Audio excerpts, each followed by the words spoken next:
You have noted we are still coming to you live from the county of Uasin Gishu on this industry sort of conversation and financial conversation field day. Remember, on this day, the county of Uasin Gishu becomes the first county to play host to the first privatized special economic zone. And basically what this will do is an industrial park of sorts where all sorts of financial investors will be putting in monies or injected monies all in aims of improving the export industry in the county. Remember, everything that will be produced in this special economic zone will be specifically for the export market. And now we are joined live by the CEC for Trade, that is the County Minister for Trade, Cooperatives and Industrialisation, Philip Melly. Thank you very much for joining us on NTV. So among the people who are following this particular economic development keenly are the residents. Have you, as the County of Uasin Gishu, had a conversation with them to ensure that they understand what sort of merger they're getting themselves into, because this particular financial plan is long-term, in 10-15 years to come? We don't want to see wananchi just going around wakisema haki yetu tulidanganywa. The investors wamekuja hapa, the Chinese wamekuja wamechukua mali yetu, and they're exporting, they're making billions at our expense. Does the Mwananchi here, and in particular these residents of this particular constituency, know exactly what they're getting themselves into? Thank you, Lois. Residents of Uasin Gishu, particular to this project, are aware. Remember, our constitution provides for public participation in any activity government wants to engage in. Secondly, during the environmental assessment, impact assessment, wananchi were brought to picture on the kind of activities that are going to take place here and the transformative nature of this park and how it will impact on them.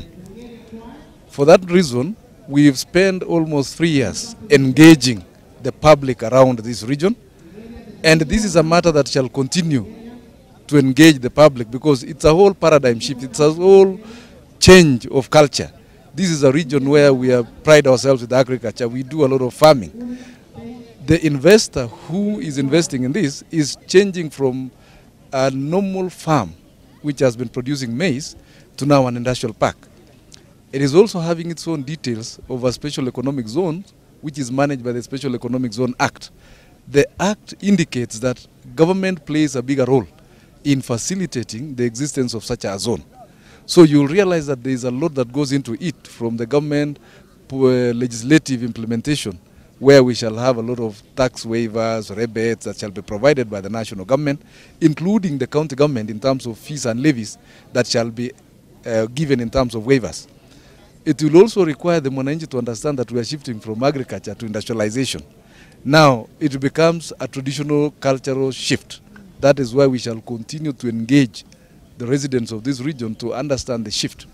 More important is that the first part of this economic zone, special economic zone, which you are beginning with, will attract industries in agro-processing. And what we are pitching for and promoting is that we are calling upon residents to engage and partner with the investors who are coming here, because these are investors who will demand for raw materials from the farmers, and it will require contractual arrangements. So there's a lot of capacity building that we shall engage with the Department of Agriculture to train our residents in terms of producing products for agro-processing. The other thing is partnerships.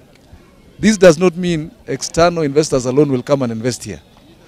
They will invest here, but the residents of these regions are called upon, and this is what we have been preaching, to partner with the investors here, so that in terms of shareholding, in terms of them also being part and parcel of investors in this park, they should join, so that the private owner is able to bring aboard both local and international investors, because the products that shall come out of this place are products that shall enjoy the wider market of East Africa region, Africa as a whole, and the world.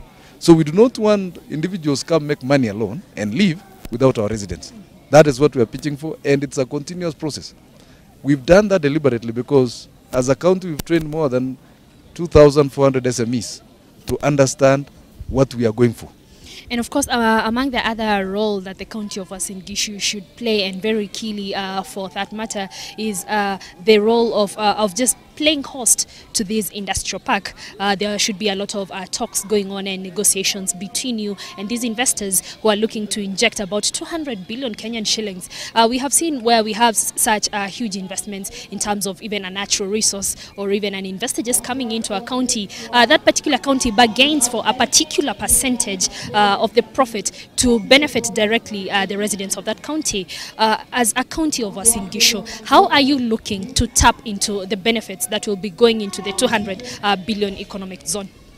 When we called upon the investors during our investment conference, remember DL Group of companies were one of the investors who are giving the proposition of what they intend to do in this region.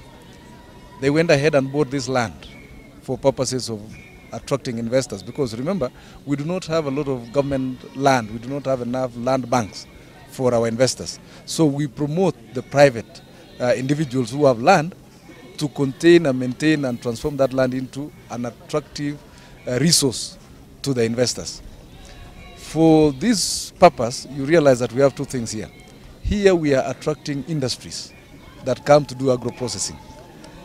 In other regions, the mining laws, where people are pitching that what can the county get, is that you must get a percentage because of the resources being mined. Those are the natural resources, whether it is oil, whether it is copper or soils or stones, you want to get a bit of that. Here they are not mining. Here they are bringing factories. What we are looking as a county is to strengthen partnership between our residents and the investors. That means, therefore, it creates an opportunity for us in terms of what we shall be receiving from our normal fees of land rates and so on, including the empowerment of the residents. Now, when residents get empowered, when they are now able to get finished products, when they are able now to employ their children, it means the number of people you are able to tax in this region will be more compared to what we have now. We shall have more other auxiliary things that come. Service sector will grow. We are going to provide water to this place. That means expansion of clean treated water will reach many other residents because of the industrialization that is going here. Environmental issues, how do we manage climate and our environment? That means more jobs, more opportunities for investment. So what we are looking at is that we shall transform by creating more opportunities, hence more people who will come into the government in terms of the tax bracket, as opposed to currently, majority of the Kenyans don't pay.